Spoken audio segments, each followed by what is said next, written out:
Morning.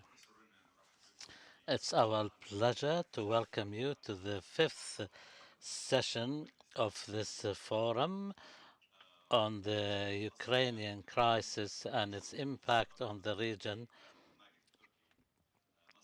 We were planning to have two speakers. We will have Dr. Majed, who couldn't make it yesterday, and he's joining us today. And we have Dr. Nikolay will be presented first, and Dr. Majed will talk about the Saudi perspective on the Ukrainian crisis and its impact on the Gulf states.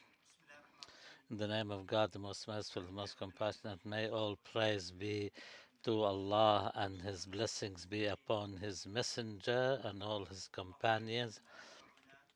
O Lord, teach us what we do not know and increase our fortunes in learning and knowledge. I am happy to see this forum continuing in its ninth annual session. Every year we we we deal with important issues. I feel sorry I missed yesterday proceedings. This means you are listening attentively. Yesterday I was on a business trip and I had so many engagements. I have them today and yesterday. I canceled them just to attend.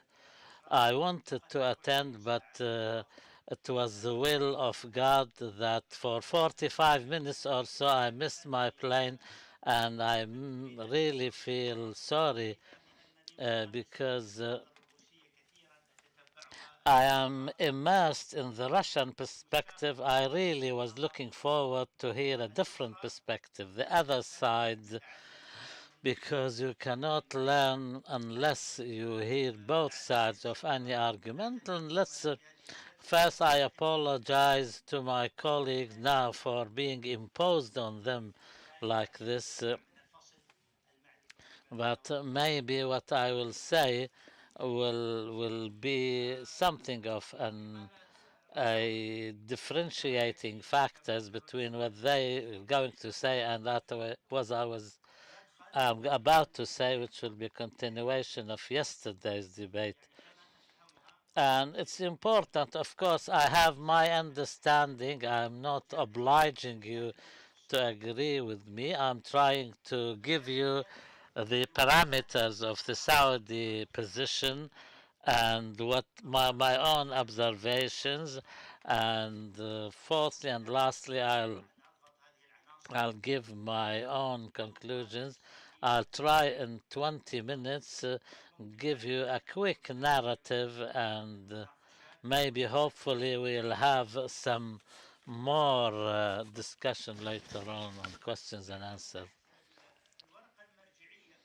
Uh, when I when I was referring to the reference paper, I stopped me what that the word the Russian invasion of the Ukraine, because this way you gave it the description. In international law, there's a difference between a crisis or an invasion. The term invasion has, according to the UN charters and international law, has different repercussions and consequences than a crisis. For this reason, the Russians tried to be clever. They used two terms, special operation and war on Nazism or denazification. Denazification, according to the UN Charter, which gave the Soviet Union and then Russia, consequently, according to them, the right to carry on acts with the aim of denazification. Of course, we are neither Russian nor defenders of Russia's point of view, but this is their understanding, at least from a formal point of view. We're talking about Russia and Ukraine. They have their historical depth, and Russia uh, is understood as that, as Russia and Ukraine, and if we look at Ukraine as, and from the point of view of international law, then Ukraine has the right to say that it was invaded. But if we deal with this from an objective point of view, that we will see Russian concerns, Western implications. The Ukrainians found themselves dragged into this. We found a document on the 19th of February which shows the commitment of the NATO countries not to expand eastwards. So therefore, there is a violation of an agreement which gave the Russians justification. If we look at this point of view, we can analyze events differently. In my opinion, these events are a number of details, very confusing details, which occupy the mind. Let's stop at this point because it has so many details. I don't want it to take my entire time. I'll leave it there. So far as the Saudi position is concerned, the organizers of this forum gave me four questions to deal with: the parameters of the Saudi position, the impact of the crisis on the relations with Saudi's allies, and the Saudi decision through the OPEC Plus of reducing oil production. I tried to departmentalize this so that I can understand them.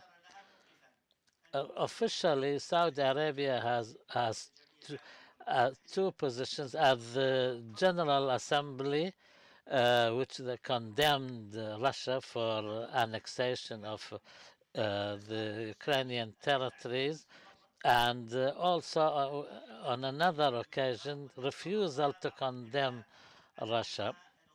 This was a kind of an attempt to create a balance. Some said that on the humanitarian level, there was some humanitarian aid to Ukraine. Some considered this an attempt to appease the United States, but this is not true because this was the third package of humanitarian aid, not the first one. There is a problem, and that is the problem of alignment. In view of any crisis, trying to trying to adhere to the rules of alignment is much more complicated than adhering to the rules of engagement. For this reason, the Kingdom of Saudi Arabia did not want to take the side of either of the two sides, and they worked on releasing some hostages and also uh, propose some means and ways for reducing tension, which we can come back to later on. But in order to delve into a bit more deep, into more details, I'm not speaking on behalf of Saudi Arabia. I'm not an employee of the government in Saudi Arabia. I had a research center which is registered in Saudi Arabia and Moscow. Now I'm looking at the crisis of Russia and Ukraine similarly from a similar perspective to the crisis of the Houthis with the legitimate government of Yemen. Why? Because the decision of Houthis in doing everything is in the hands of the Iranians in Tehran, And the decision to take, the freedom to take any decision about Ukrainians' present or future is in Washington.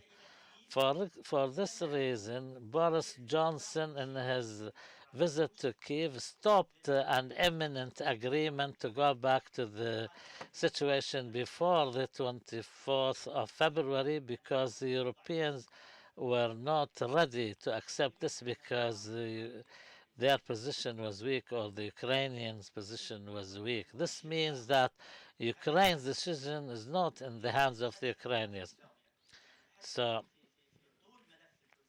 also throughout the Houthis, dealing with the Houthis, you cannot reach a conclusion or a result because they implement the agenda of someone else, and this is exactly what is happening with the Ukrainians, and this is the problem Russia is facing in dealing with the Ukrainians.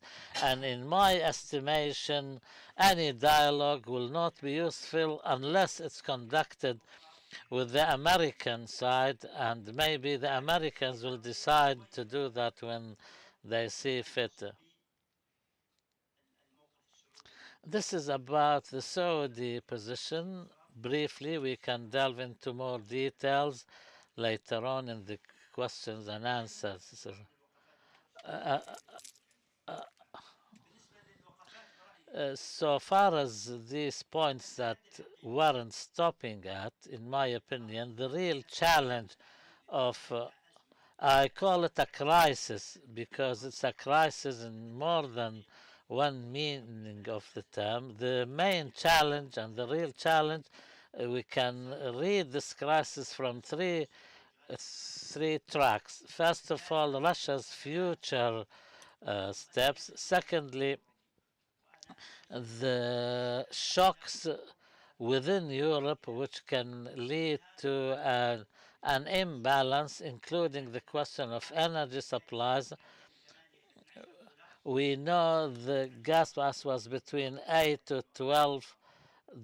The Americans were selling it to the Europeans at $30 to $40, and we saw Macron's disgruntlement regarding this point, and they said to the Americans, "We um, uh, carried on with you, but you said something or did something against our interest."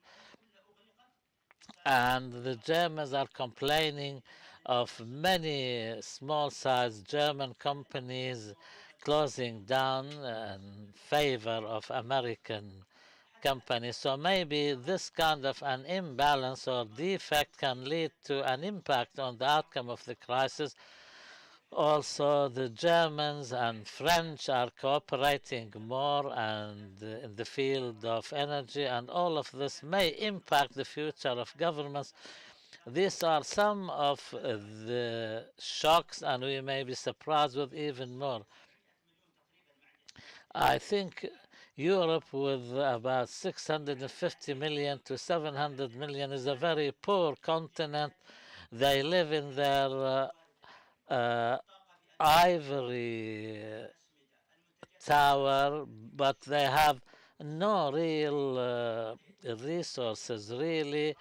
Food comes from one continent, and France has the fourth largest reserve of gold, and it has no one gold mine. And African countries who produce it have no reserve. So they live at the expense, the Europeans live at the expense of the world. The third challenge in understanding this crisis that we can expect maybe shocks from within the United States, not only in the midterm elections soon, but maybe at the depth of the American establishment. There is some sort of a dissatisfaction, and maybe Dr. Abdullah Shaiji is more knowledgeable about this and he can tell us more about this. These, in my opinion, the three determinants, if we put them under the microscope, will lead us to a real reading of this crisis. Other points, additional points, is the absence of the international organizations. They are totally ineffective. For this reason, the crisis can take different turnings because they will be moving in isolation from the international law, international concepts. Also, the religious aspect and when Putin says with our reaction they may not have time to repent, this reminds us of recalling the religious historical background. One of the problems understanding this crisis is the attempt to recall the fact that the Americans outsmarted the Russians. They were more clever. They dragged the Russians into this quagmire. Thinking with this methodology makes us captive to a momentum of the impact of the media, which is led by the American side primarily. And if we want to try to explore the future aspects, let's try to recall the Georgia 2008 crisis. It took place at the time when America was crossing the days of George W. and Russia was weaker in comparison. They put Shakespeare to move into southern Abkhazia. The Russian response in 24 or 48 hours. They took what they wanted. Georgia couldn't do anything. Georgia became much weaker. The Ukraine can end up in this outcome. Will the dialogue be successful? I compared this dossier with the Houthis in Yemen because all the determining forces are from the outside.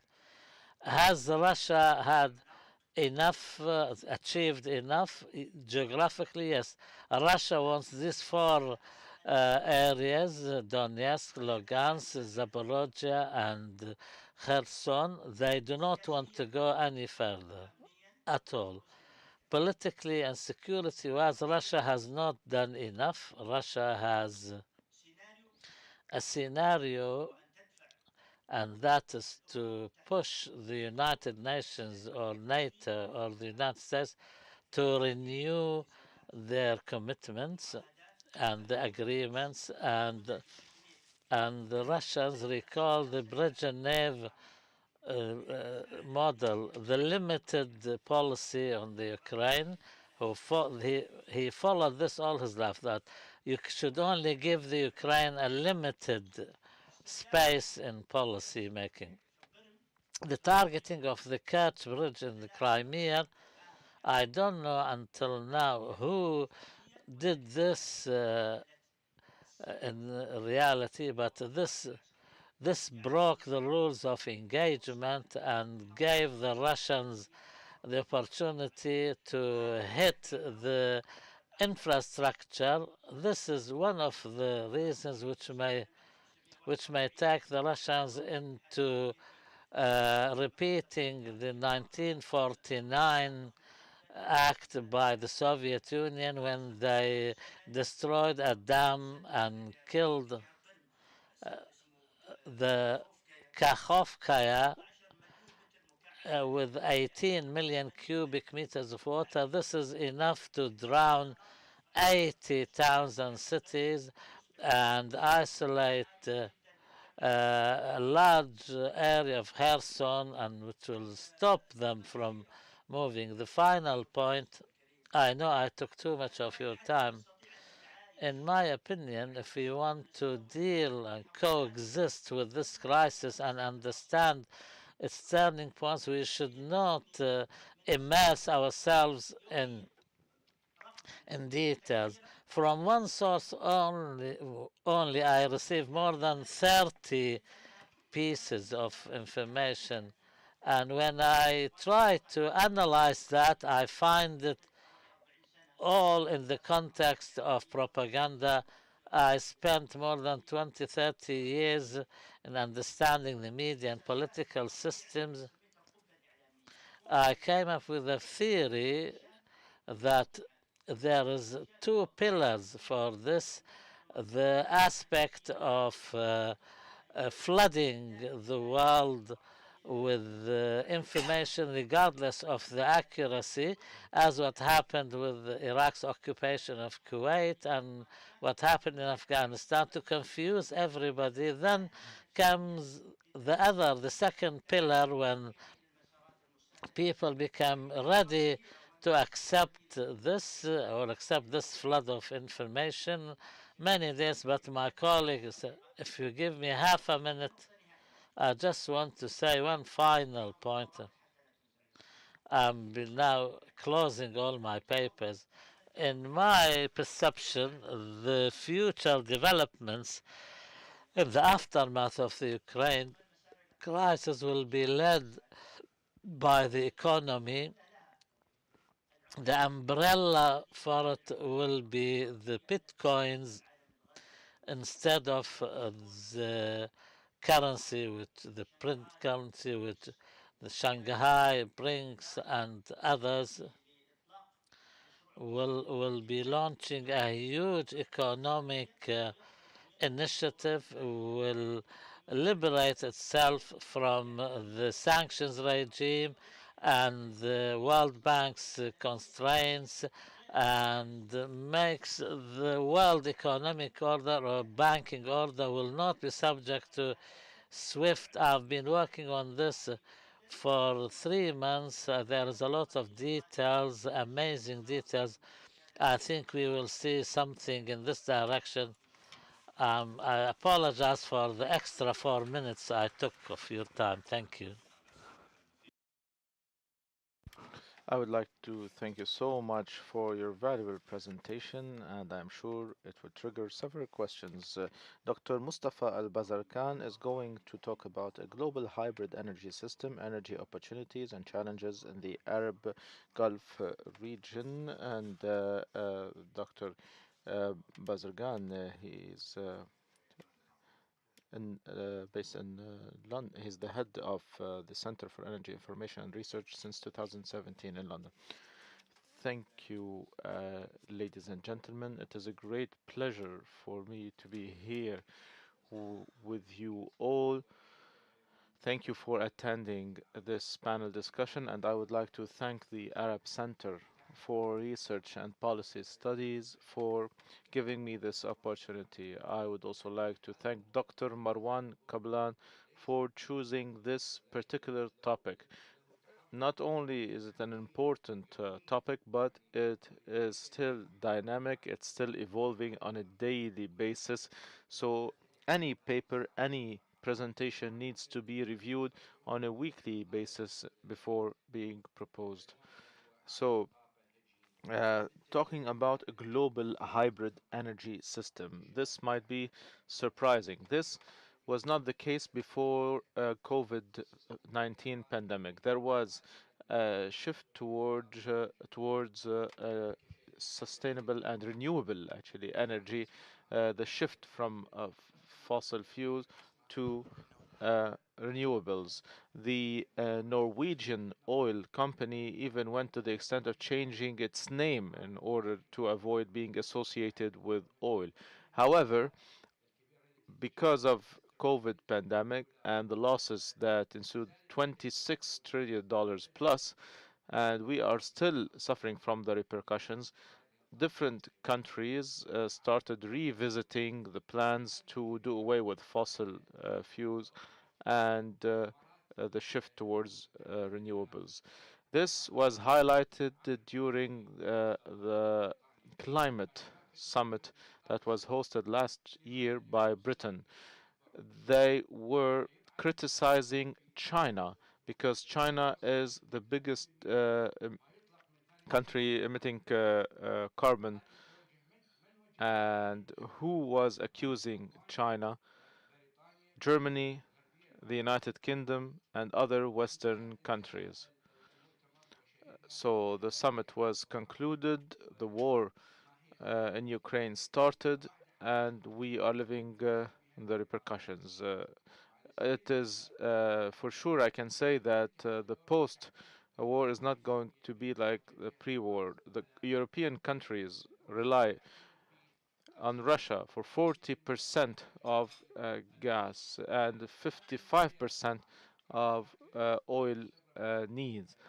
This equation changed, and there is a new strategy, and this strategy to uh, cut the imports from Russia.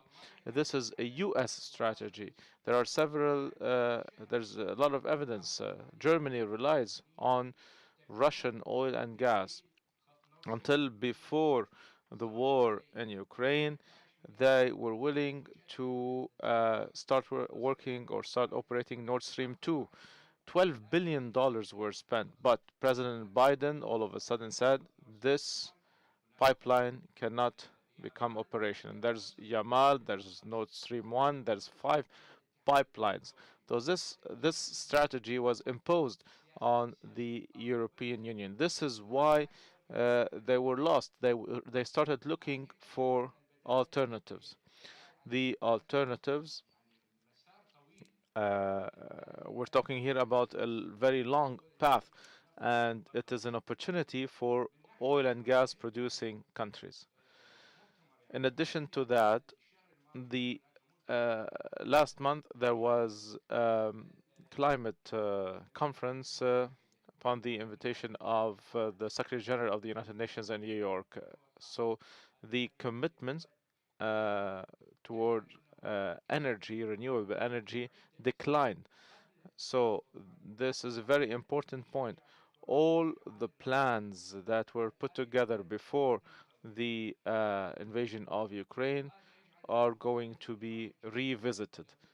This new system has pillars that need to be highlighted.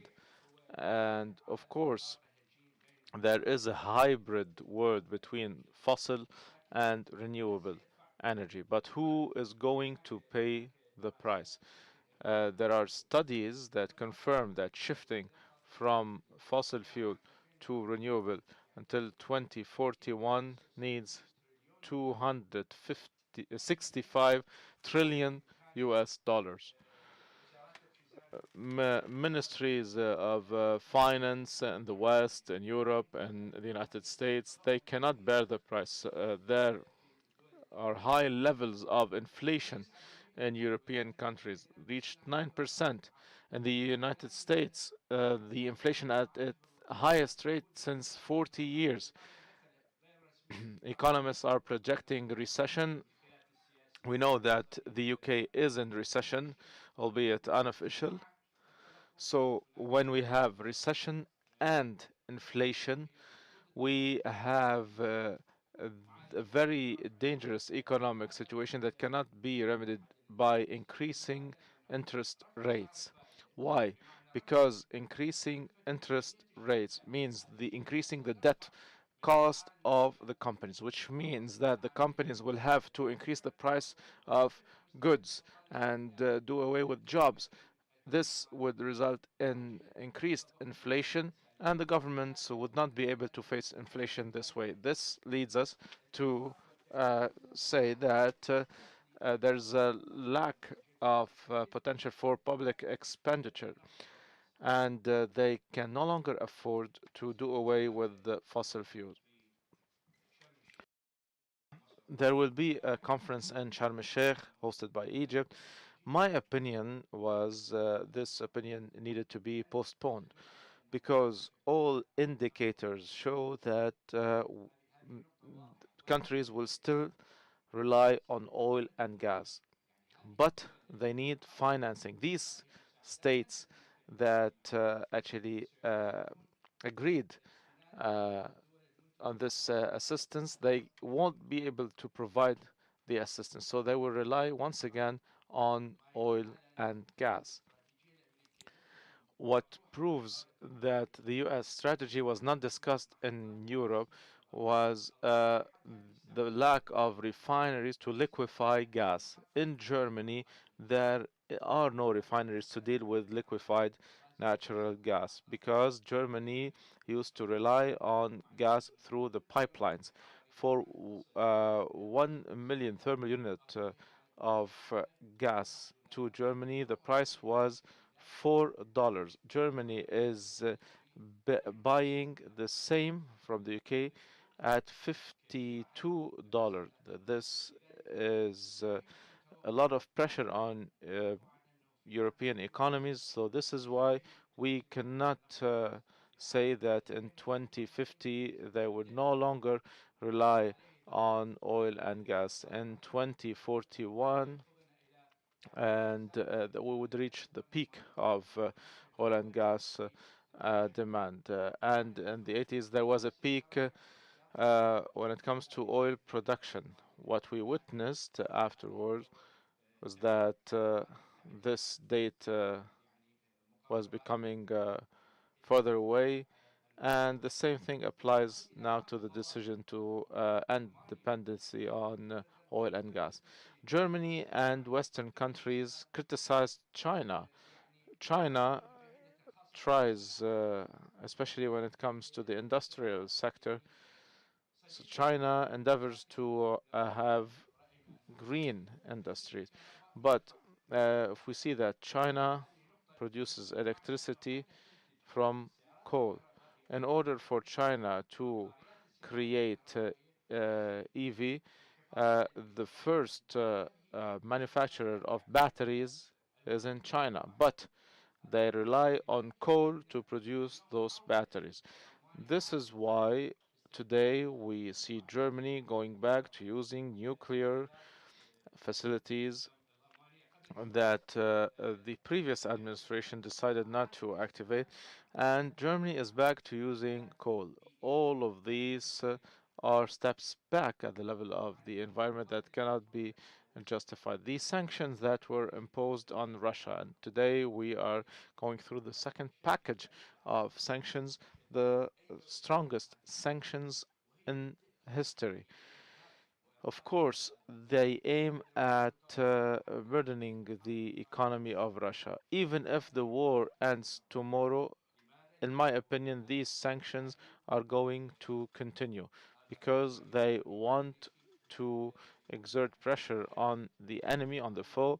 This is according to the Europeans, to the Americans, and this is a confrontation between Russia and NATO countries, and this is why we have seen the changing positions. Of course, the French position, why is it different than other positions at the political and even economic level? Because France relies on nuclear energy to produce electricity at 70% rate. So this is why we saw that the power, the electricity was not affected in France. When it comes to LNG, it's different. In Germany, there are no refineries. France have two. Spain and Portugal have seven. The Netherlands, two. Italy, two. So now the alternative is LNG. Where does it come from? Of course, I need to mention here the gas triangle. The gas triangle is in the Gulf. So Qatar, Iran, and Australia. So this is why we saw uh, efforts towards relations with gas producers. Algeria is one of the main providers of LNG through Tunisia pipelines, through Morocco, and through the Mediterranean. Also towards Qatar, there was a request from Germany to Qatar and the visit of His Highness the Emir to Germany in May and the Chancellor to Qatar. In my opinion, in this regard, I think the relations with Gulf countries changed after the Ukraine war.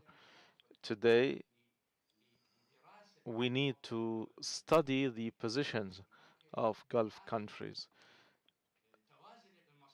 There is a need to have a balance when it comes to the interests. I actually talked about dealing peer to peer. So interest is guaranteed on both ends. This is why I was very interested in the requests from Qatar. So Qatar said contracts can be signed, but they need to be long term for 20 years because gas contracts are longer than 5 to 10 years. The second point was, of course, some people might be surprised, but there is the no pick legislation in the United States. And also, there's a similar legislation being studied in EU countries since 2016 to accuse oil and gas producing companies of antitrust. So, Qatar demanded to put an end to this legislation. So this is the peer-to-peer relation, and these points were taken into account. There were several discussions regarding buying gas. There were differences between Spain and Germany. Germany actually rejected uh, having a cap on oil and gas prices from Russia. This is why last week they agreed to have a common purchasing operation by all European countries. So this leads us to a question: why not having a unified position in the Gulf? We know that the Gulf countries are the main supplier to the EU and even to Southeast Asia. We saw some developments in this area, and this leads us to the necessity of having a unified economic position in this area. We also need to mention that when it comes to gas, it is a great pleasure that the Minister of Energy of Qatar said that within 5 to 10 years, Qatar will be the first producer of LNG. Of course, Qatar's gas reserves are close to 900 trillion cubic meters. So this number is actually can be used to increase to quadrillion in the coming years. So the million of million. This is a very important point. This is why it needs to be benefited from when it comes to foreign relations. Of course, there are sources for energy. There was also an agreement to spend $1 billion for green ammonia. Green ammonia is different. I would like to say in hydrogen we have three types: the gray hydrogen, that is the result of burning coal or oil or gas. Burning gas leads to less carbon emissions, but this is the worst form of hydrogen. There's the blue one, in the same situation, the same source, but the carbon is captured. The green hydrogen, this is the environment-friendly hydrogen, is formed of water to isolate oxygen from hydrogen, but using green electricity, say wind power, hydropower, solar power. So also ammonia, and Qatar decided to spend $1 billion on green ammonia. It comes from methane, and the formation. So uh, we have hydrogen coming from a green source.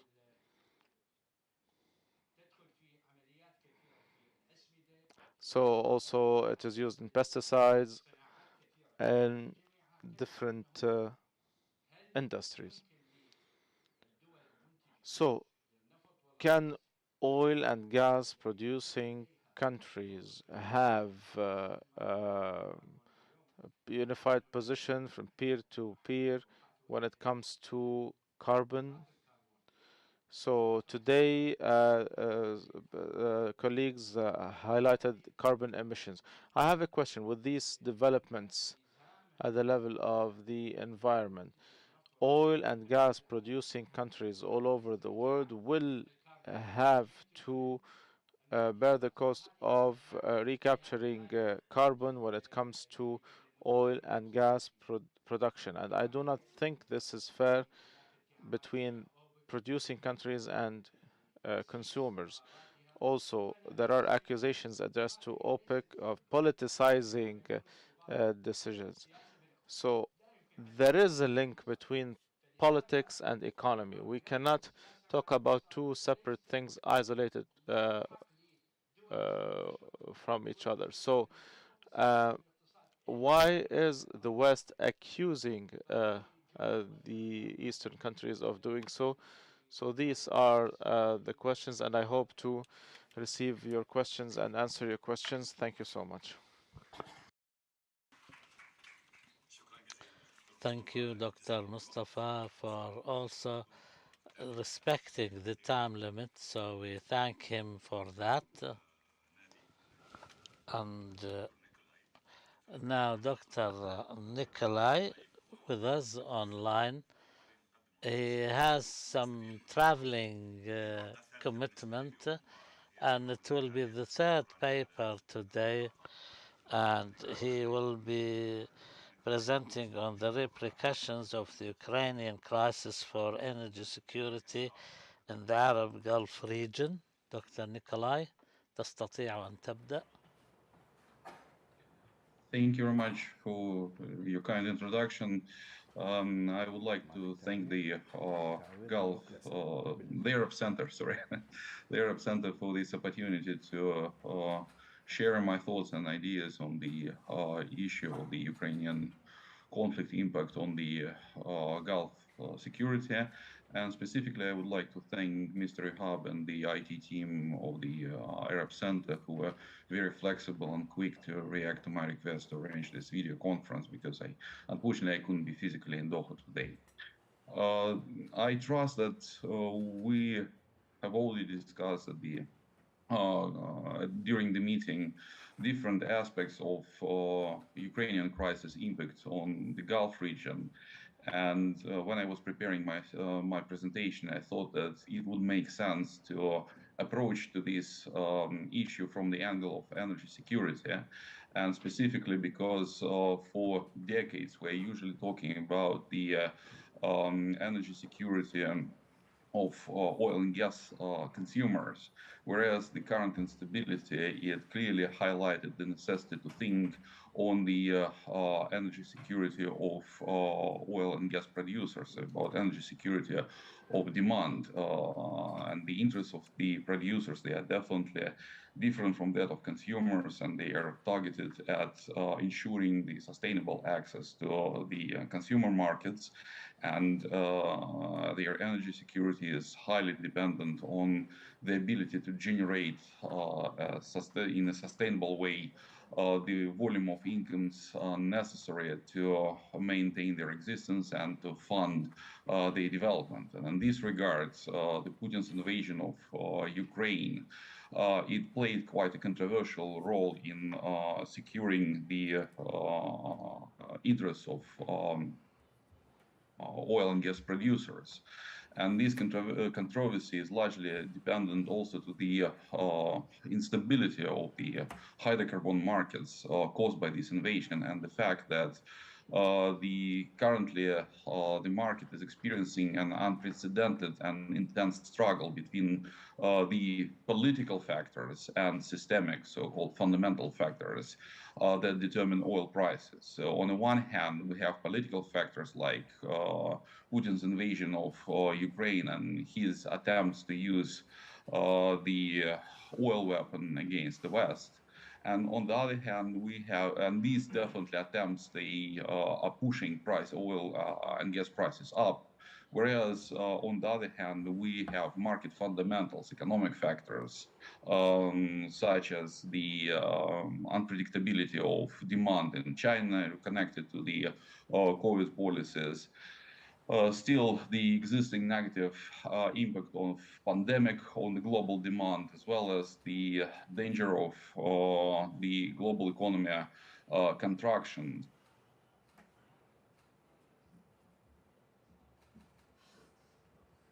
that press the oil prices down. In a normal situation, the influence of market fundamentals on hydrocarbon trade is usually always stronger and long lasting than that of the political factors, and in generally much more long in term.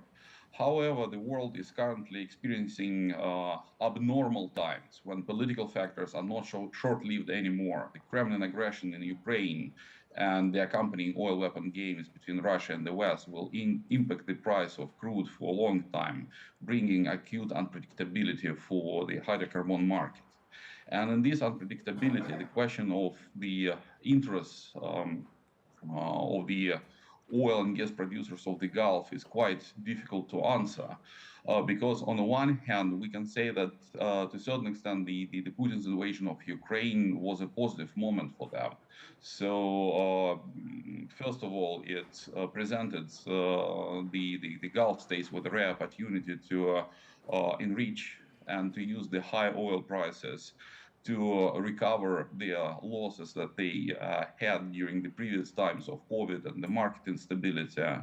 We definitely see that the high oil prices are not only replenishing the financial reserves of the Arab Gulf countries, but they have a positive impact on their macroeconomic growth indicators and also increase the effectiveness of their soft power instruments. Not to say that the international oil companies that have already left or in the process of leaving Russia might again try find it appealing to invest in the Middle East in order to compensate their losses. Not to say that Moscow is definitely, in the long run, will be out of the European market, or at least its presence will be substantially decreased there. So, which means that there will be an open place for the Gulf company to enter this market. Not to say that the United Arab Emirates right now is turning into one of the major trading hub of Russian fuel oil in the region, whereas fuel oil coming from Russia to Saudi Arabia is helping the Saudi government to maintain the high level of oil exports, and that means the high level of oil incomes during the high demand period on electricity in the summer and autumn months. Secondly, the economic consequences of the Russian invasion of Ukraine, they have not yet affected the Arab monarchies of the Gulf. If we are talking about the negative consequences such as the high inflation rates, definitely we see certain negative aspects of of influence of the high oil prices on domestic markets in the Gulf. But however, still all of this is counterbalanced by the high incomes received from high oil prices. And finally, if we are talking about the political aspect of the energy security, we now see again the world turning its look towards the Gulf, looking for a greater connections with the oil and gas producers in order to diversify its supplies. And first of all, we're talking about Europe here, which gives the regional players an additional economic leverage of influence on their relations with the Gulf players. So one of the best examples here, for instance, the substantial reconsideration of German foreign policy that now is getting more and more interested in talking with the Gulf players in order to get an access to the hydrocarbon riches of the region. And yet, each coin has two sides. First of all, the we should not forget about the fact that right now Russia is compelled to reorient its oil flows from Europe to Asia, and in spite of all initial concerns and hesitations that the oil Asian oil consumers have about Russian oil, we see that they are becoming more and more interested in increasing its imports. So we see definitely India buying Russian oil. We see China increasing its purchases, and all that means that the Russian share, the Russian presence, or in this market is definitely increasing, creating an extra competition in the tradition consumer market of the Gulf oil. And we already can speak about certain losses that the Gulf players has in this game in the market. So on the one hand, we see, for instance, Russia is surpassing Saudi Arabia as a oil consumer, as an oil supplier for China. We see certain concerns about the growth of Russian LNG presence in Asian market that can affect in certain sub areas the interests of Qatar. We already can clearly trace the interrelation between the fall in Iran oil exports in China, in India, with the increase of Russian supplies, where they're not to say that Iraq and Oman was one of the main losers in Indian market due to the increased role of Russia there. The bad news for the Gulf states here is that the situation is becoming new reality. The fact that the political factors that are squeezing Russian oil out of Europe will stay there for most probably in the long term. Uh, Russia also will be interested in entrenching its presence in Asia in the long run. That means that inevitable there will be an increased competition between the players. Secondly, if we are talking about such an important instruments to ensure the stability or certain level of oil prices, as well as to ensure the more favorable conditions for oil producers of the Gulf as OPEC and OPEC Plus. On the one hand, we can definitely say that under the current circumstances, the role of these instruments, the role of the cartel, substantially increased, and as well as its effectiveness in terms of the impact of the situation. On the other hand, there are additional risks for this organization that emerged. So, first of all, we definitely see that the necessity to regulate market almost on daily, if not monthly basis, compels OPEC Plus to demonstrate its real production capacities and its real production leverages to influence the situation in the market. And these leverages seems to be quite limited. So that's why OPEC Plus is compelled sometimes to address to actually the psychological means of affecting the global oil market rather than the physical one. And secondly, the most recent decision was quite a notorious example of this. The global market instability compels OPEC players to choose between the economic and political considerations.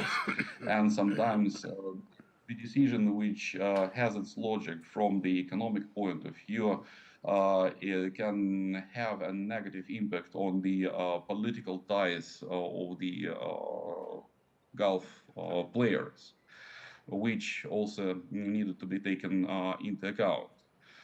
And thirdly, definitely these periodically emerging contradictions between political and economic interests, they are reviving quite a dangerous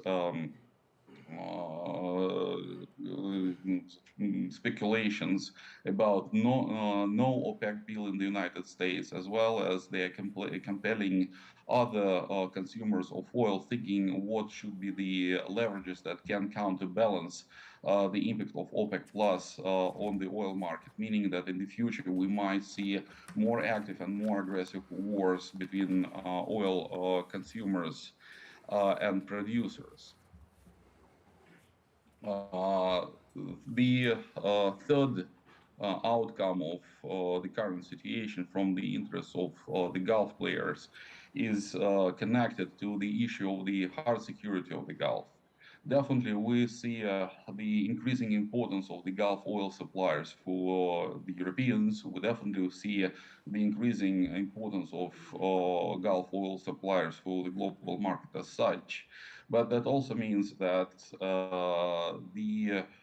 these players, they are becoming to a certain extent or legitimate targets for some other players in the region who would like to use the oil weapon against the West, against the US. That means that the fragility of the oil and gas infrastructure of the region and the potential threats of this infrastructure to be exposed to the attacks by certain forces in the Gulf is also increasing. And finally, the hidden cost of the current instability for the Gulf players is still connected to the growing oil prices and they need a negative impact on the development of the global economy. As I mentioned at the beginning of my presentation, yes, for sure, right now we could say that this negative impact on the domestic situation is overbalancing and overweighting. This negative effect is compensated by the substantial oil incomes and those short-term gains that the oil producers can receive. However, in the long run, these states will also be exposed to the same challenges and to the same problems that we are seeing right now in Europe and among oil consuming countries. So that means that this also will be an issue about which the Gulf states will need to think about, and this will be the challenge they need to deal with. In a nutshell, we could say that the Putin's aggression towards Ukraine and instability that was partially created and aggravated by this move created quite a set of opportunities and challenges for the Gulf states and for their energy security. For now, we could say that the energy security of the Gulf states as energy producers was strengthened, but in the long run, the challenges and the threats will be multiplying, will be increasing, putting this security under substantial question. That's in a nutshell what I wanted to tell you today, and I'll be happy to answer your questions. Thank you. Thank you very much, Nikolay, for your sticking to the time that's been allocated to you. Actually have 5 more minutes, but we can make good use of it through the discussion. How long are you going to stay with us, Nikolay? Can you hear me? No, he's around. How long are you going to be with us? Are you half an hour or less, more? I have roughly 25 minutes. Okay. 25, 30 minutes. Hopefully we'll get to the discussion before that. للورقة الأخيرة وهي خاتم. The last paper, and this is actually a challenge because we are inching closer to lunchtime. So I am sure that Mr. Naji is going to do a great job and get your attention. He's going to present on the impact of Ukrainian crisis on global and Gulf gas energy. He's the executive director of Petrolab in Beirut since 2012. Mr. Naji, you can start.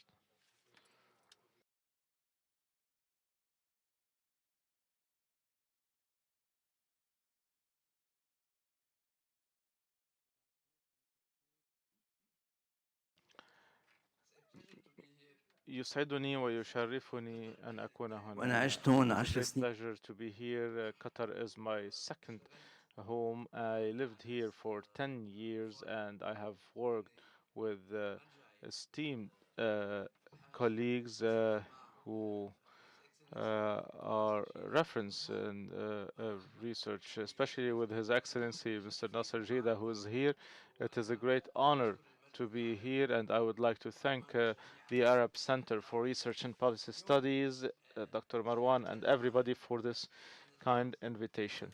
Today, I will be talking about gas and the effect of the Ukrainian crisis on global and Gulf gas production, and I will be talking in English and Arabic at the same time. We know that the Ukrainian crisis impacted European markets, in particular, European markets relying on average by 40% on Russian gas and 45% of gas import.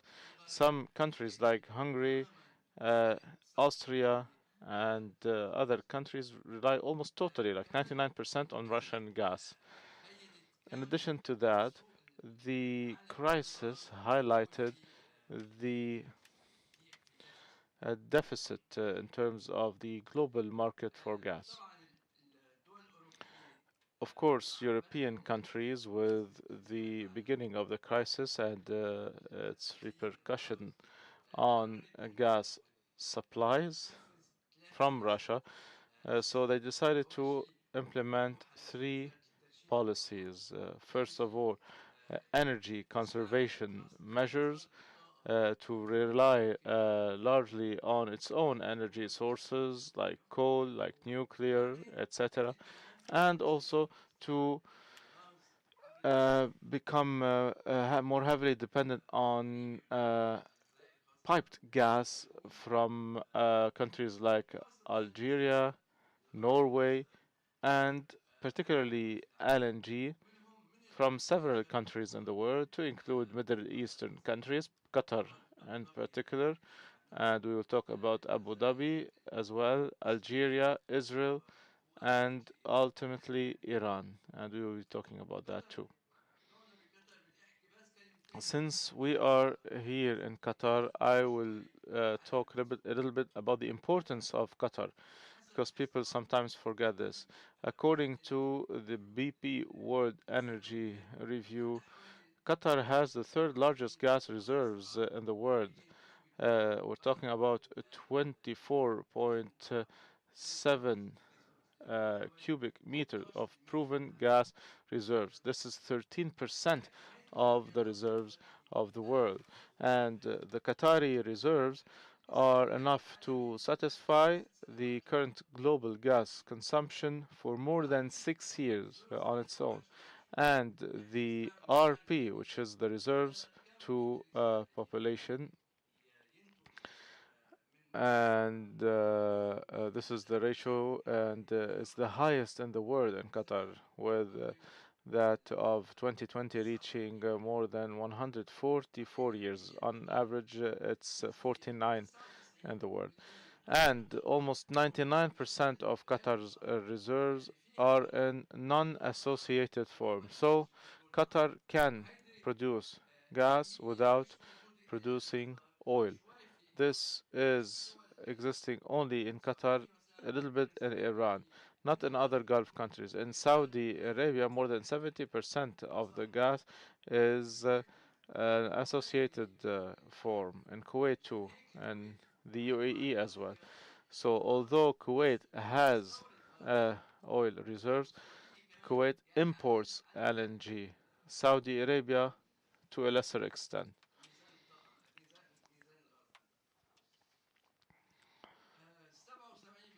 So, 77 million tons. This is the current production, and uh, because of the moratorium from 2005 to 2017, the production did not increase.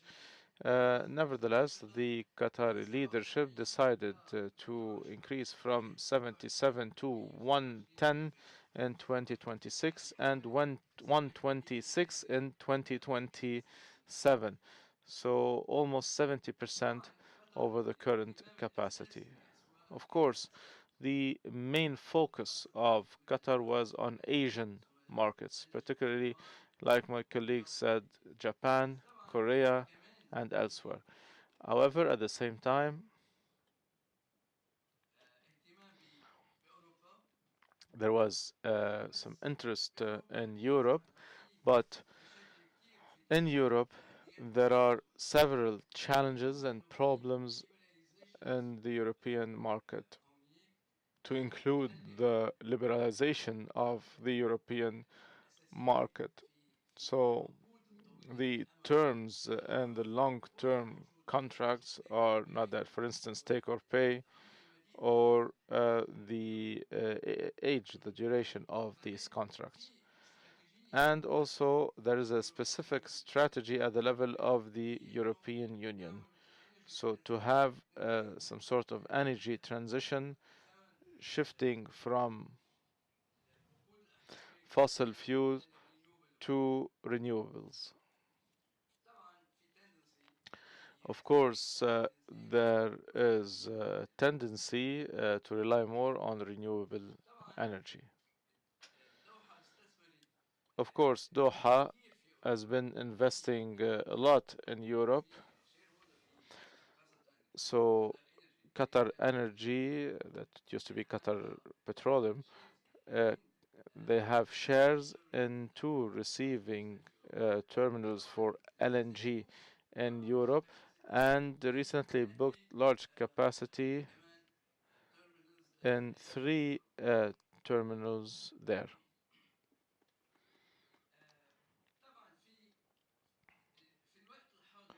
So currently,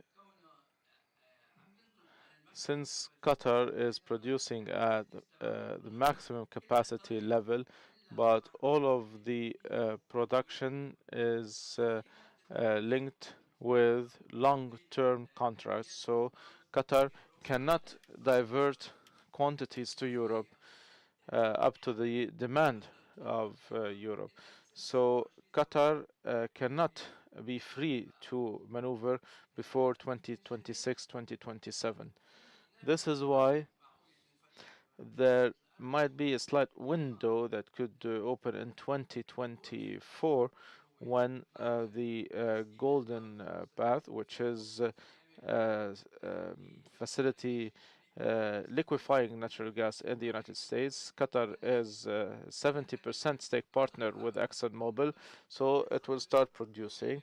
So through this path, Qatar can export from the United States. It seems that the Germans are working on guaranteeing the first batch from this station.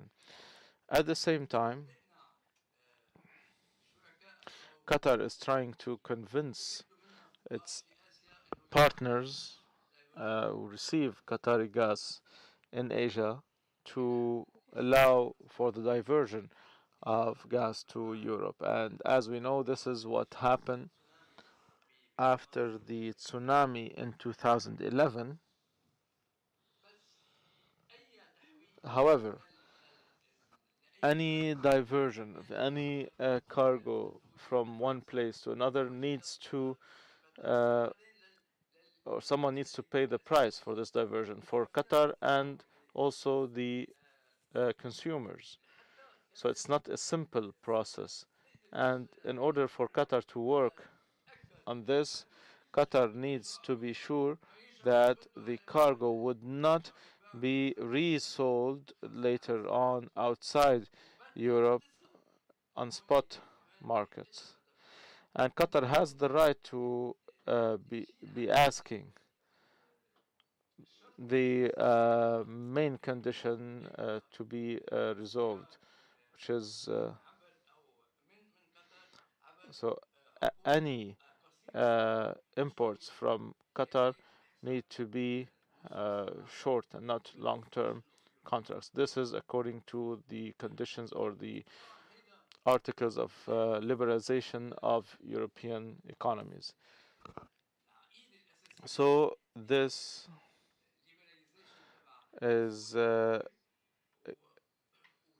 the level of the main doctrine of the liberalization of European markets and also the strategy that was adopted in Europe. This is being revisited in Europe, gradually doing away starting 2030. So doing away with the imports of gas and natural gas. This is regarding Qatar.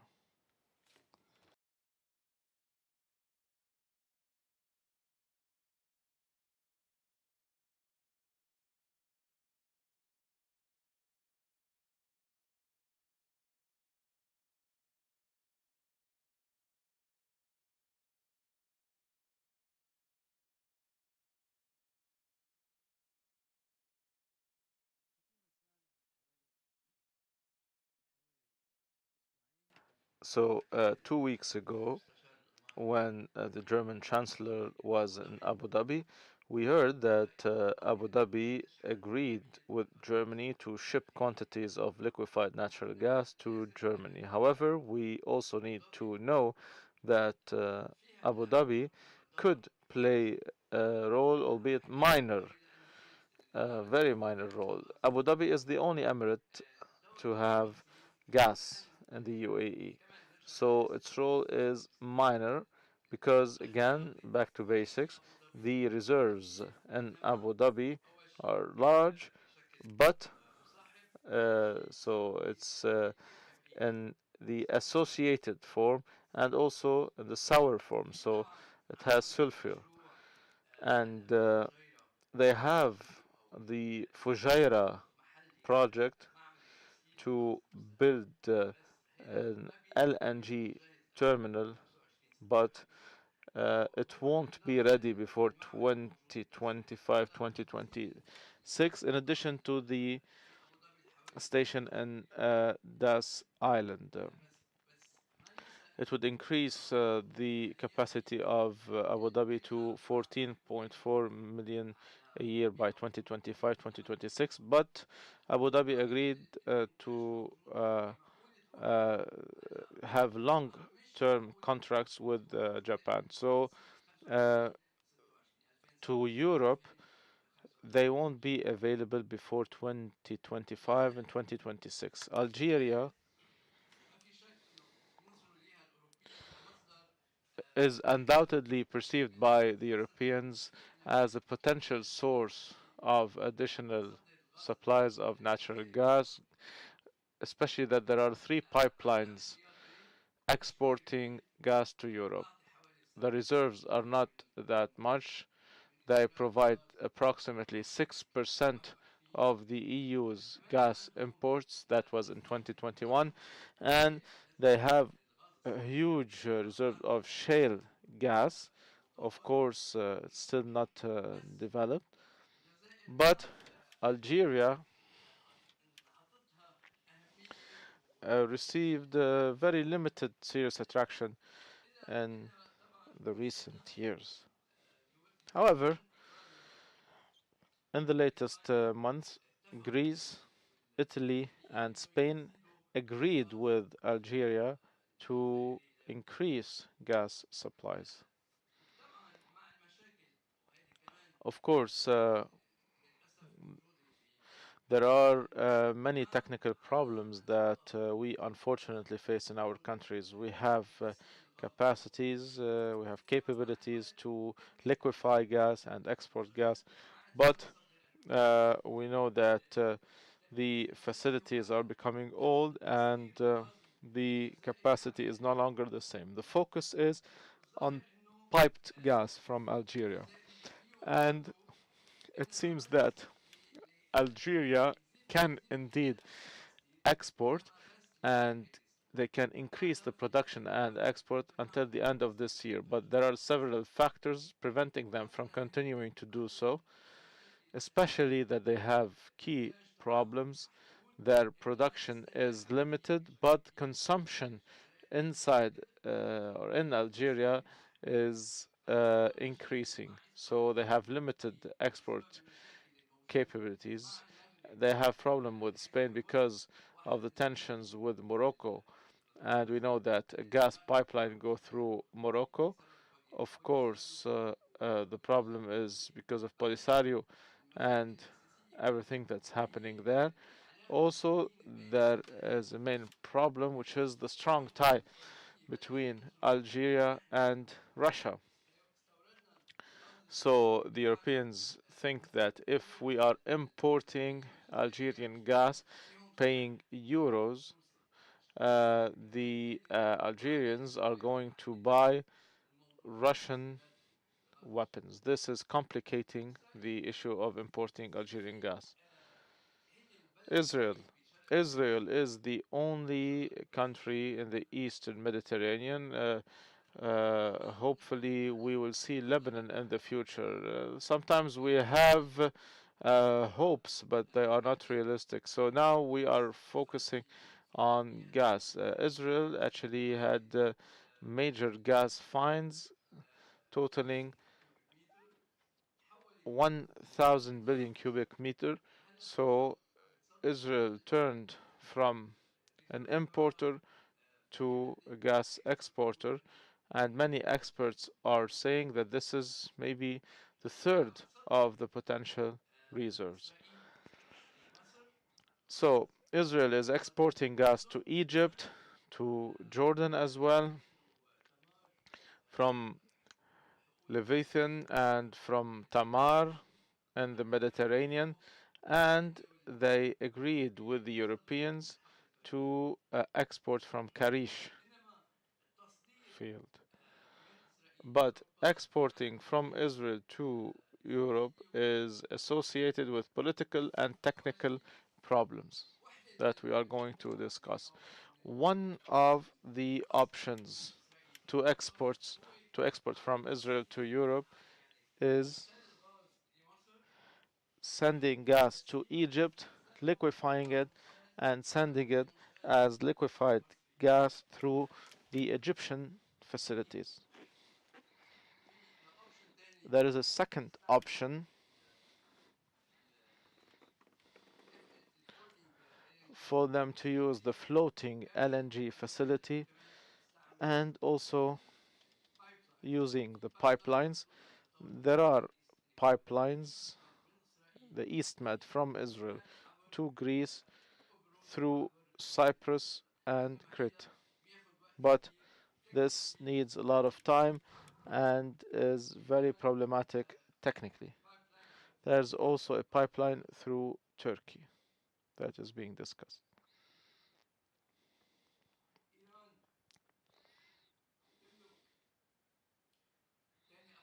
Iran has the second largest oil reserves in the world. Iran has several problems in two categories, the US and international embargo. Of course, this will not be lifted unless they sign the nuclear deal again. And then they have another problem, which is the need for building a good infrastructure. They do not have a production and export infrastructure because of the sanctions, because of corruption, because of the lack of investments for a large period of time.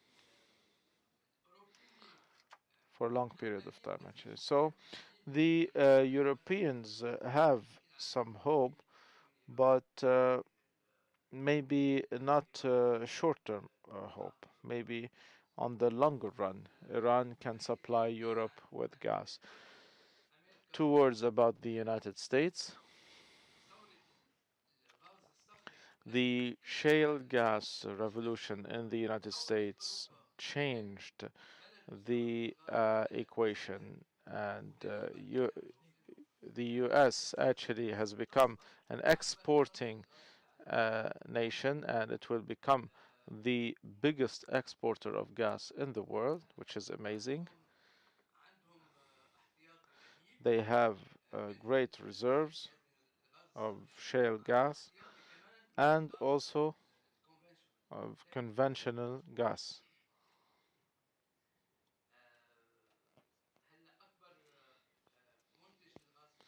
The biggest gas producer in the world. Export started in 2016 and it reached 70 or 67 million tons, 77 in Qatar, and it will become 91 and could reach almost 190 in 2030. Of course, Europe imported some in 2021 and could potentially import even more in the near future. To conclude, just like shale gas developed in the US, many people ask why not witnessing the same thing in Europe, but this needs special conditions, and the politicians and the states in Europe need to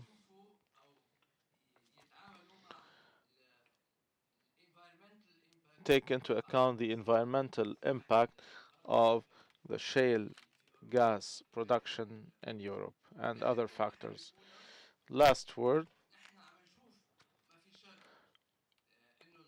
we are undoubtedly seeing that the global oil production sector is trying to develop its capacity to produce and export to meet the needs, particularly in Europe. But at the same time, we can see that main global markets are shifting towards asking for alternative energy resources. The increasing prices are affecting demand, just like we've seen in Europe. My concern is that during the second half of this decade, we would see an oversupply, and this would affect the price and the investments that are currently being signed in Qatar and other countries. Shukran. Thank you, Dr. Naji. I'm very happy that all the speakers respected the timeline, which leaves us enough time for discussion. We take a round of questions. We'll start from the right. Dr. Muhammad first, and then we move to the left. Dr. Lafar will come to you.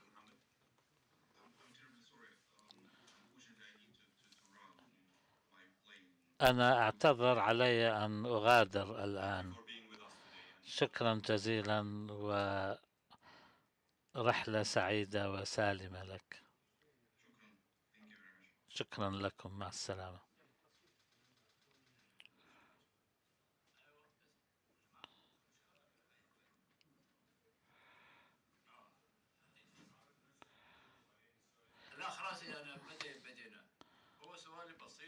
Simple question, Dr. Majed Al Turki, especially when it regards to his comparison between the Houthis and the war in the Ukraine, and that the Houthis' decision is in the hands of Tehran, and the decision of the Ukrainians is in Washington.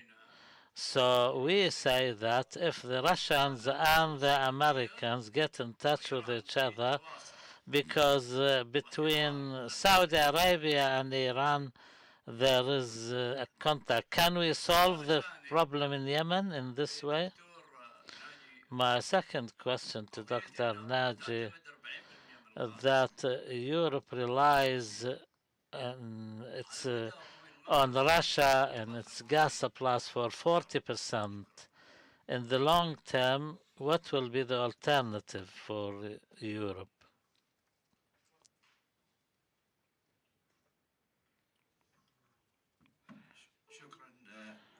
Thank you. Abdul Rada Asiri from Kuwait.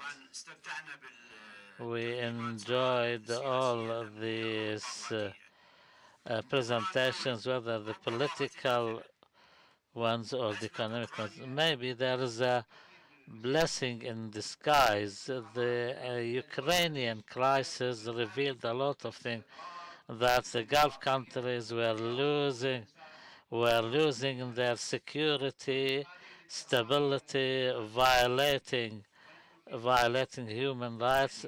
Now we understand that all of these features are features of life in Europe, not here in our countries. Dr. Muhammad asked if there was Saudi-Iranian rapprochement or détente, will the situation and because there is some sort of contact between Russia and America, but the crisis is not over. You are an expert, Dr. Majed. What is the level of popular support in Russia for Putin in this crisis? We know in Europe the impacts as you talked about. What about Russia? What is the impact of war on life in Russia from the point of view of security, social developments, economy, etc.?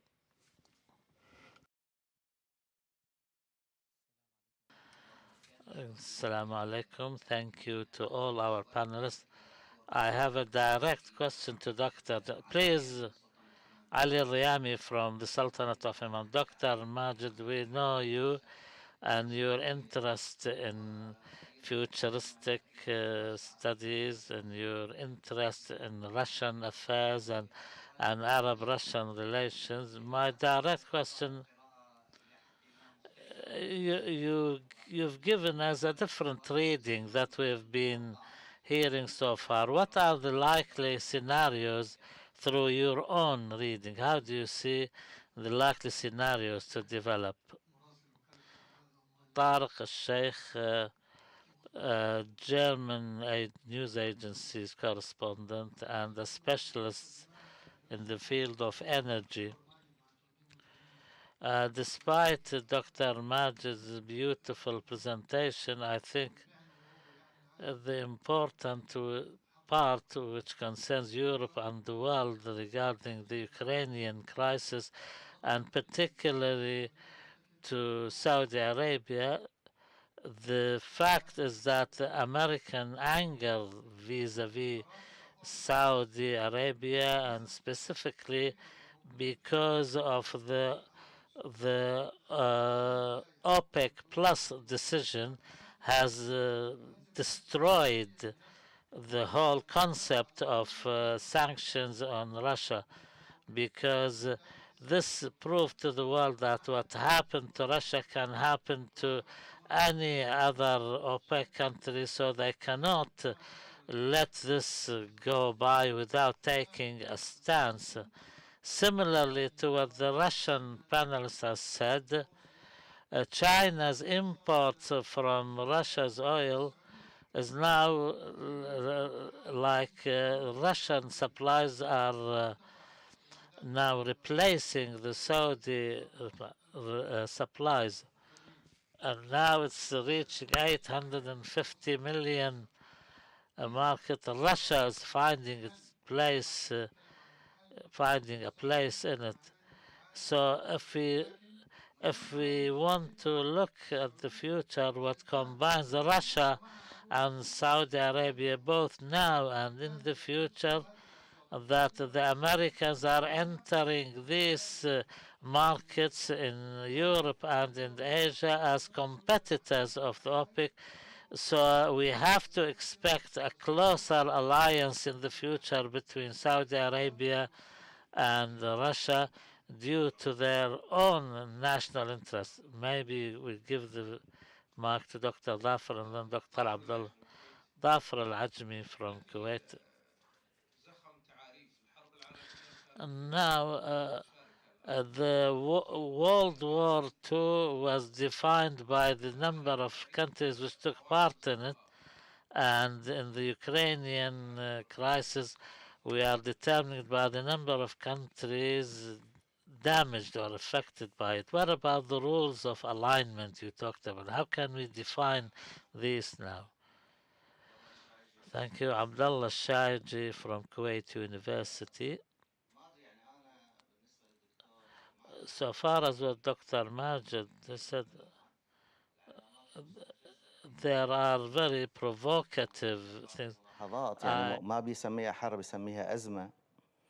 القانون الدولي والقانون الدولي الإنساني واتفاقية فيينا. Humanitarian law and the Vienna, the Fourth Geneva Protocol of 1947, which both Russia and the Ukraine have signed, confirm this is a war and this is a blatant aggression on the sovereignty of a country, similarly to what America has done in Afghanistan and what Israel has done in Palestine and what Saddam Hussein has done in Kuwait and occupied it, even if there are Russian speakers in Lugansk or on the other provinces, Kherson, Zaporozhye, and others. This does not justify the Russians or anybody else for that matter to occupy the country and change the geography and demographics by force. This is an important point.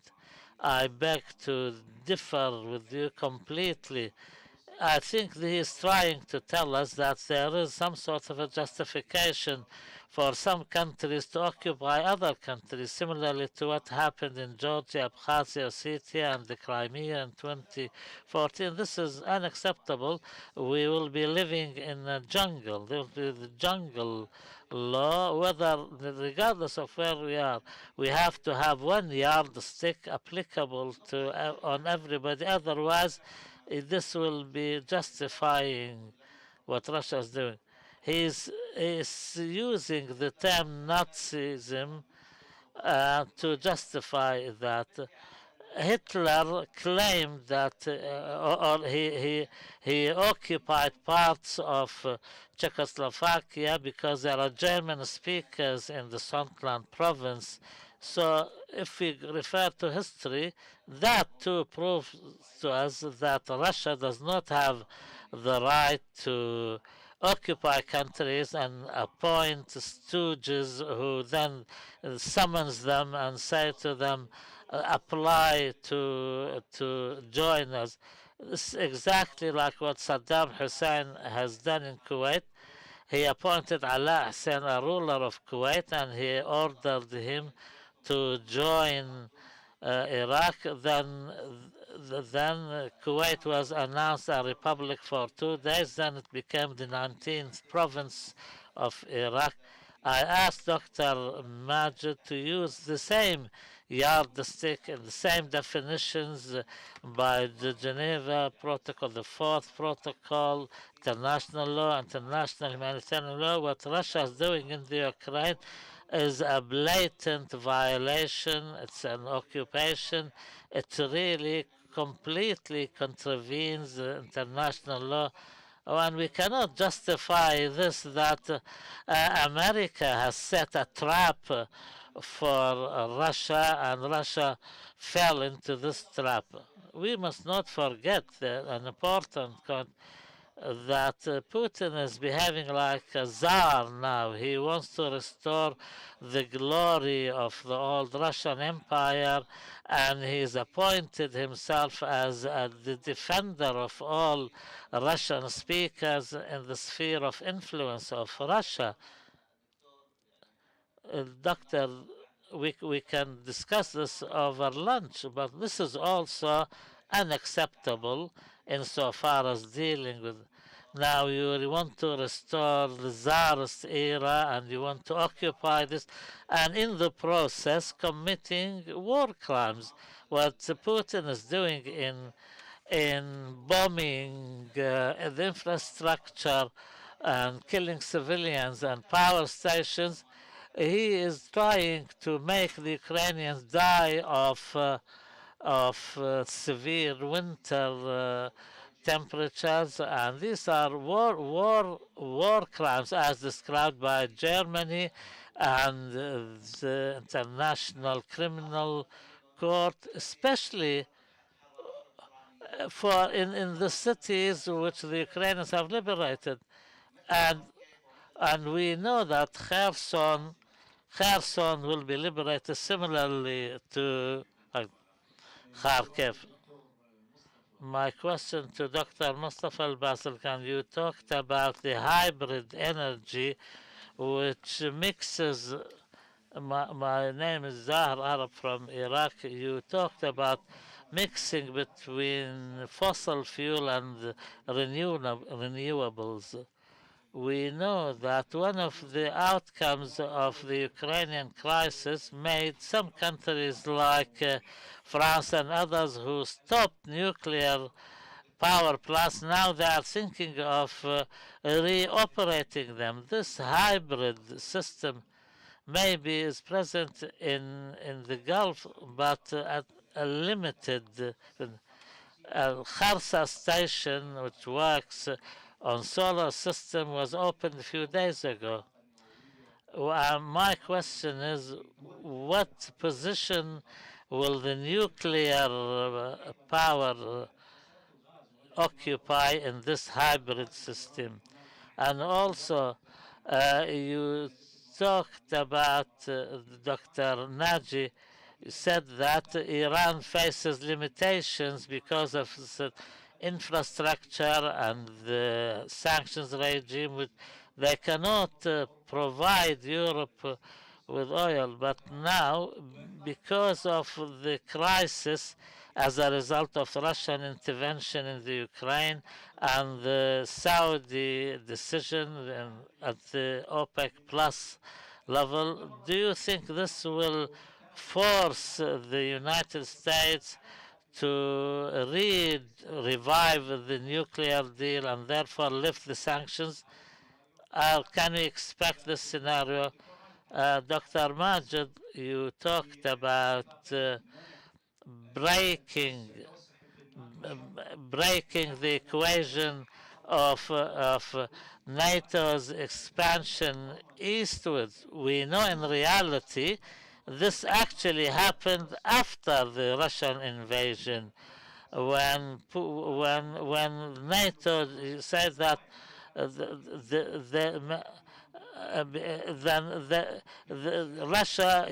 Russia only used the intention by the Ukraine, not an actual joining NATO. So now, can we justify the Russian invasion as simply because NATO had intentions?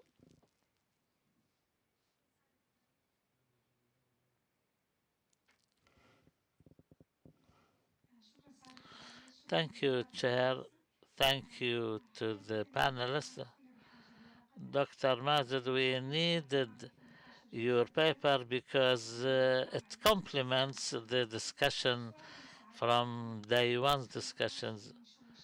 You talked about the element of people or the attempts to make people ready to accept propaganda or information. Will the politicization of the OPEC plus decision to reduce production can be considered as part of this attempt in the propaganda and preparing people to accept certain information or misinformation or disinformation?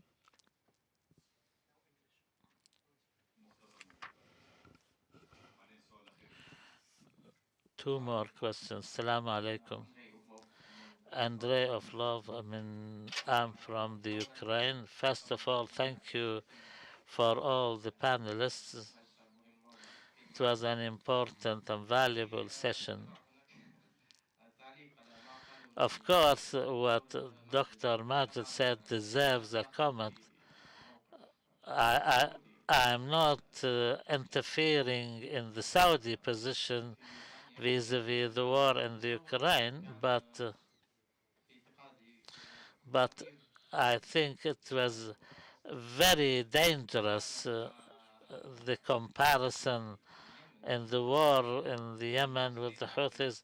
The Houthis are non-state actors. Comparing them to Ukraine, something makes me very angry. We in the Ukraine, We have something called Washington Playbook.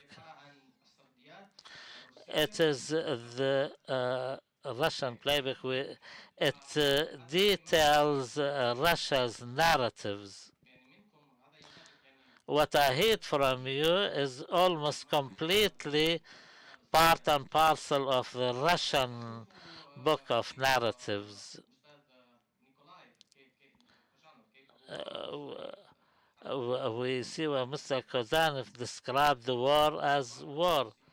The Russian aggression on the other Russian panelists. Last question, and please, I have no more time. Thank you very much.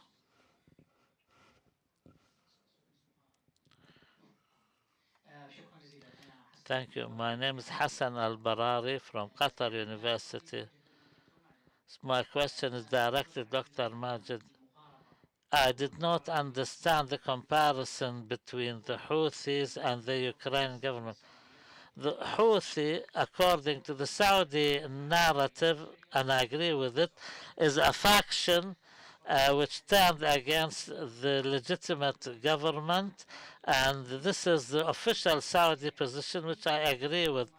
In the Ukraine, when or how did the Ukrainian government turn against and against who?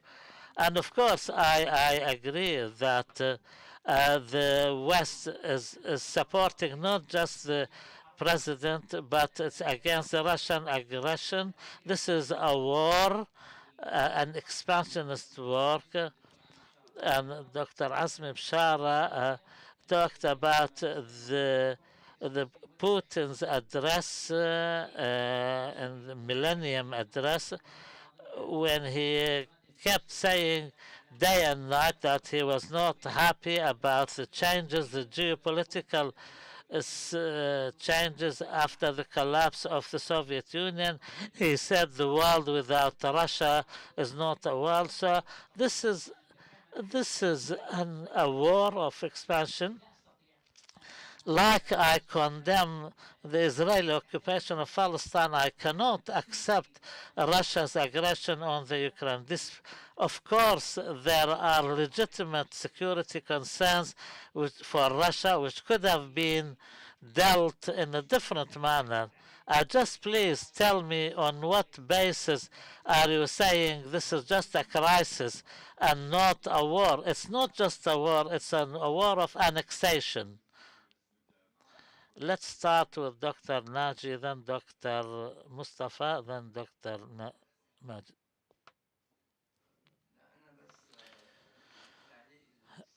Just a small comment on what the comparison made between America or Europe if they apply any pressure on Europe, applying pressure on America to lift the sanctions.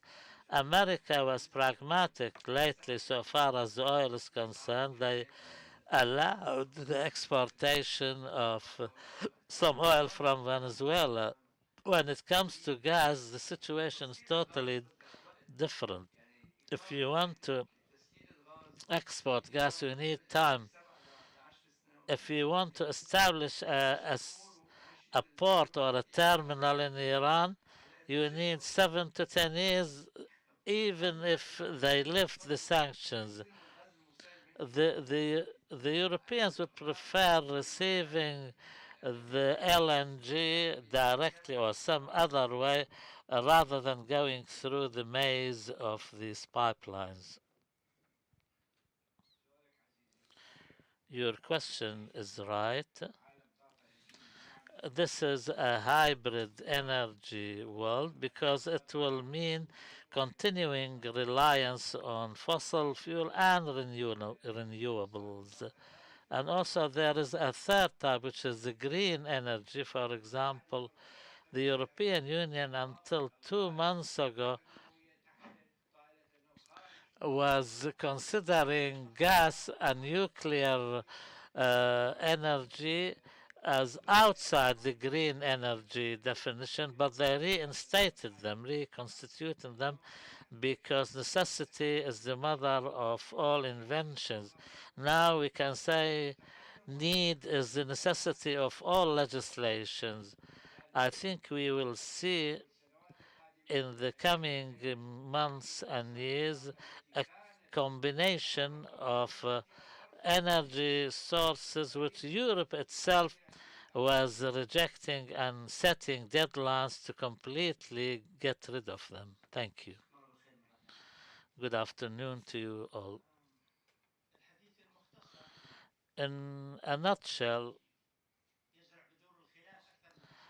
well, when you speak briefly, when you try to compress what you say, creates a lack of understanding. I don't want to say misunderstanding because we're all professors and I consider you as doctor right from the end. We describe but do not justify.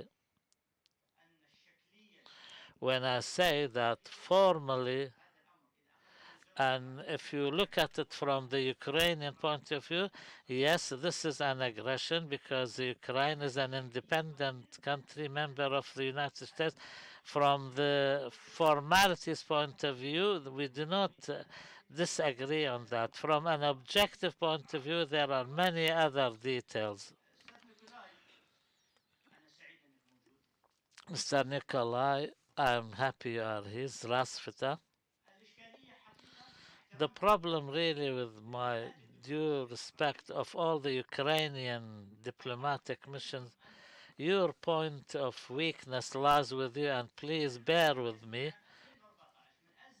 We in our center since 2014 from the Crimea crisis, we organized 75 discussion circles.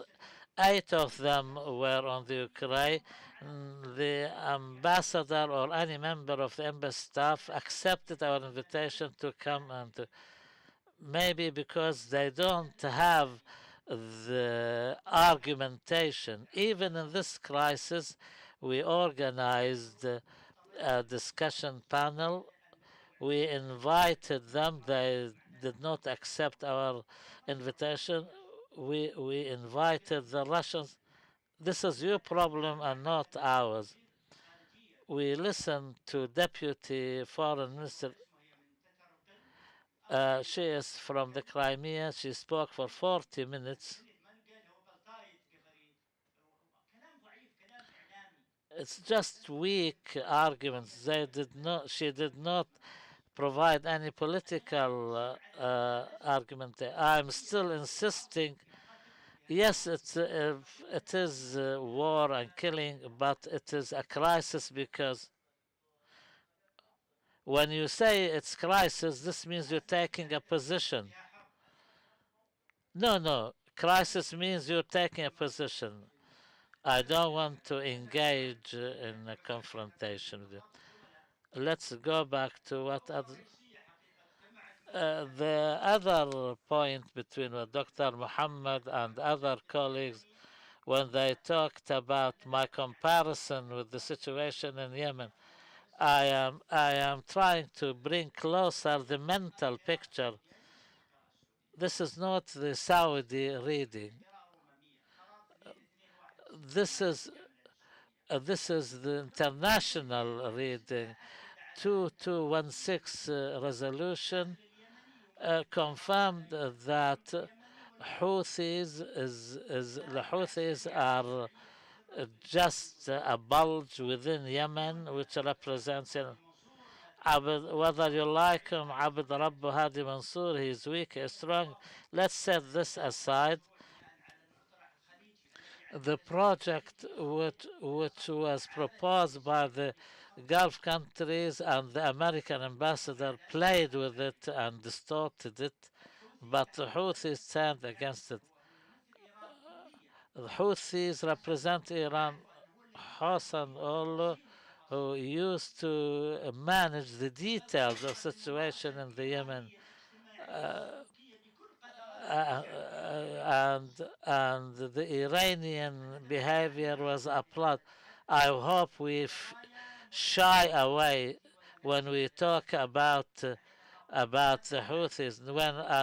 When I make a comparison, yes, I insist on it because the Ukrainians do not have their own decision.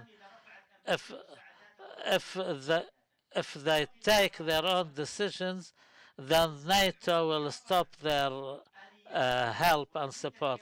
If the Houthis reject Iran's agenda, then the Iranians will give up on them. Houthis are linked to the Iranian interest. And the colleague who said, is there the possibility of an understanding between Iran and Saudi Arabia to reach a solution?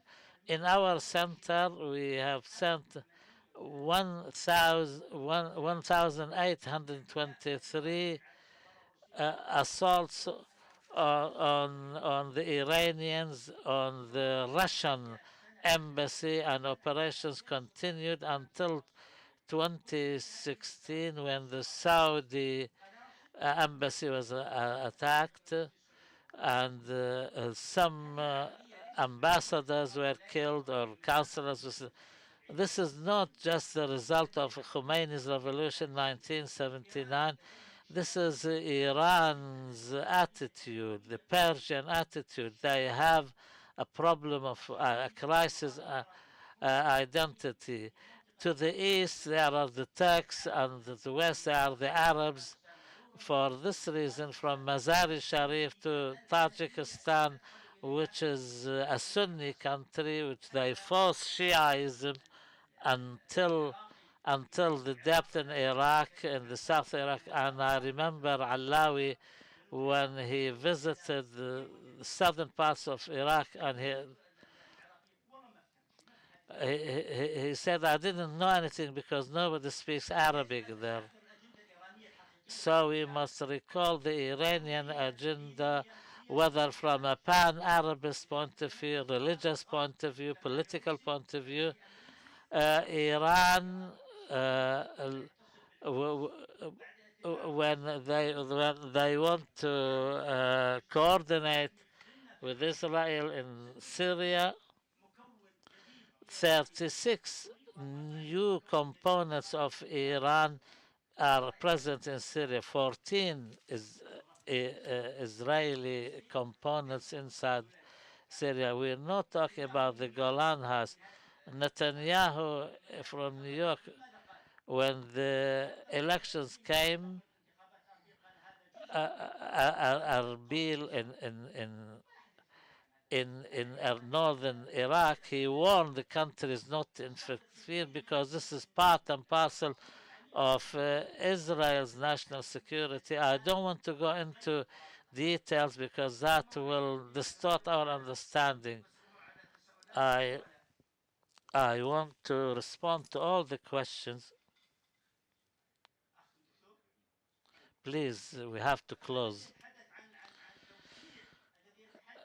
Those who speak about expanding the sanctions, that the sanctions may be applied to Saudi Arabia. Americans are pragmatic. The Saudi Arabia, the Kingdom of Saudi Arabia, sells 100 million barrels a day in US dollar. Are they willing to give?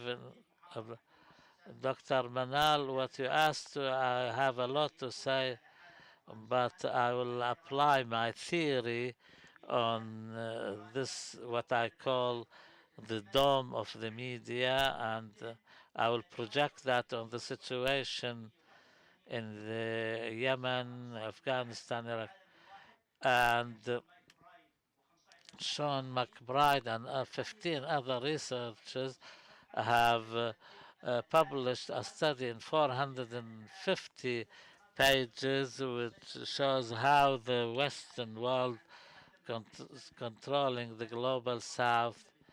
So this is all under the hegemony of the West. Many other details.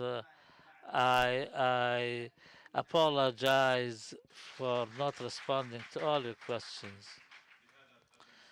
Thank you very much. First of all, on your behalf, I would like to thank all our panelists. Thank you very much indeed. And let us finish the session. Thank you for